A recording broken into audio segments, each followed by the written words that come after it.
Good morning and welcome to Newsfirst Prime Time Sunrise.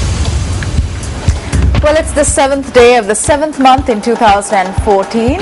I'm Sonali Vanigavadage. This is your Primetime Sunrise Bulletin. Let's start off first with a look at the morning's headlines.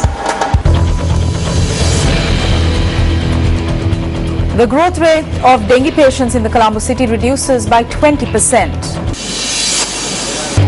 Train services along the coastal and northern railway lines restored. 41 Sri Lankan asylum seekers handed over to the Sri Lankan Navy.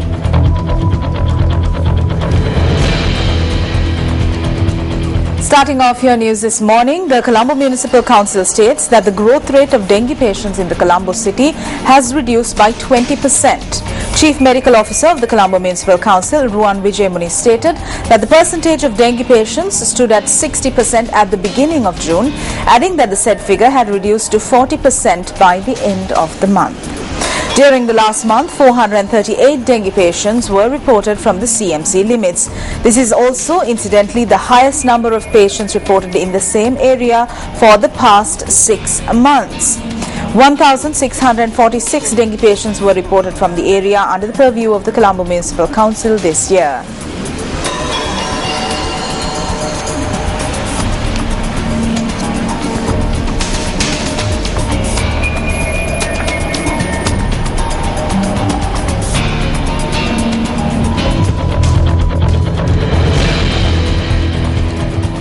The Government Nursing Officers Association says that there is a shortage of triple-pack blood bags that are used for blood transfusion for dengue patients in critical condition. We now join Chairman of the Government Nursing Officers Association, Dr. Saman Ratnapriya, regarding the matter. There's a shortage of the 3-pack blood bag which is used to collect blood from a healthy individual. There are 2 bags for collecting blood, the double pack and the triple pack. If we collect blood into a double pack blood bag, a normal patient can use it. But a person who is in a serious condition like dengue cannot use it.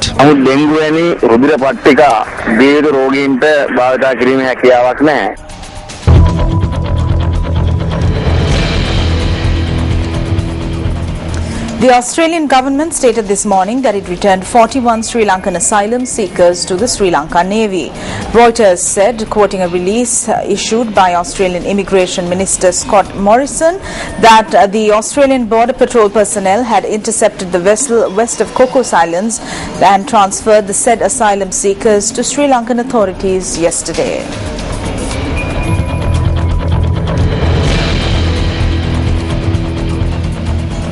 Three compartments of the train that derailed in close proximity to the Bambalapitiya railway station the day before. The railway control room stated that 7 passengers were injured due to the derailment of 3 carriages of the train plying from Mathura to Colombo. The railway control room stated that the railway services along the coastal line have now been restored. The train services have returned back to normal. Meanwhile, the railways control room stated that steps have been taken to restore the train that derailed in the Parasangasweva area along the Anuradhapura-Madavache road back on track. Due to this, the railway services along the northern railway line were restricted up to Anuradhapura last morning. The railway control room added that the train services along the northern railway line have now been restored.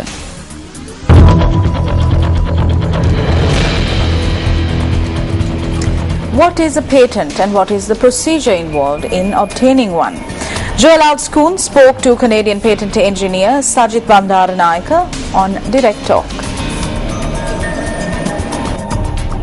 Well, a very good morning to all of you. Today on Direct Talk, we are joining in conversation with Sajid Bandaranaike, a patent engineer from Canada, to give us a proper insight as to what a patent is and what exactly are the legal terms of obtaining a patent. A very good morning to you, Mr. Bandaranaike. Good morning, Joel. Nice to be here. Same here. It is a pleasure having you with us this morning. Thank you. So, to start off with, what exactly is a patent?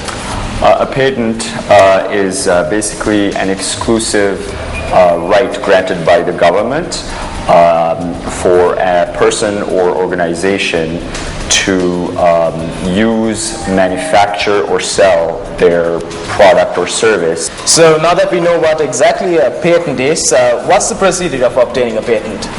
So basically you would need to file an application with the patent office of that country. So in Canada it's the Canadian Intellectual Property Office. In Sri Lanka it's the National Intellectual Property Office. So you file and then it goes to an examiner who will examine the application, and they will either approve it or they will reject it. And if it is rejected, then you have the choice to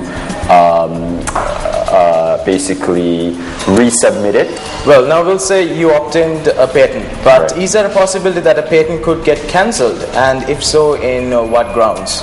Yes, there's a possibility. If someone can prove that it has been done before, then they need to provide the evidence showing that it has already, the technology has already been done in the past, and on those grounds a patent can be disallowed, and at that point you can also get some basically some money for damages by going to the courts. Well, final question for this morning on patents. Who are the bodies, organizations involved in the patent? In Canada, it's the Canadian Intellectual Property Office. In Sri Lanka, it's the National Intellectual Property Office. There's also a world governing organization called the World Intellectual Property Office, based in Geneva, Switzerland. And there are treaties between countries so that when a patent is granted, then it makes it easier to also obtain it in a different country. Okay. Thank you very much, Mr. Sajid Bandaranaike, for joining us in conversation this morning. Thank you.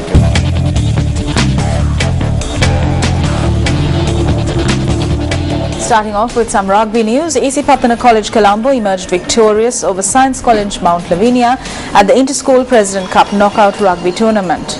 Now, the first semi-final match of the President Rugby Tournament was worked off at the Royal Sports Complex in Colombo yesterday.